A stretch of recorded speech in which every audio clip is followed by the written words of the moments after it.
என் ஃப்ரெண்டுக்காக முதல்ல எடுத்தண்டா பொருள என் கொலவெறி இல்ல எவனுமே தெரியல என் ஃப்ரெண்டுக்காக முதல்ல எடுத்தண்டா பொருள தான் கொலவெறி இல்ல எவனுமே தெரியல உன்னை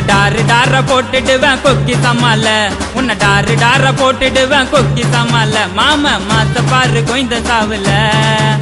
உன் ரத்தத்தில குளிக்க வைப்பேன் ஸ்டீல் சாமான முடிஞ்சா சீண்டி பாரு எங்க சீமான உன் ரத்தத்தில குளிக்க வைப்பேன் ஸ்டீல் சாமான முடிஞ்சா தொட்டு பாரு எங்க சீமான நான் லோக்கல் நீ டர்க்கல் என்ன தொட்டா அவங்க இருக்கலே தில் இருந்த பொருளை தொட சொல்லு என் சாமானுக்கு வேலை வச்சா கண்ணிமைக்கும் நேரத்தில் கசா வெட்டு விழுந்துடும் என் பொருளை தவறி தொட்டனாக்கா சொடுக்கு போடும் நேரத்தில் சொர்க்க ரதம் தேடி வந்துடும் என் சாமானுக்கு வேலை வச்சா கண்ணிமைக்கும் நேரத்தில் கசா வெட்டு விழுந்துடும் என் பொருளை தவறி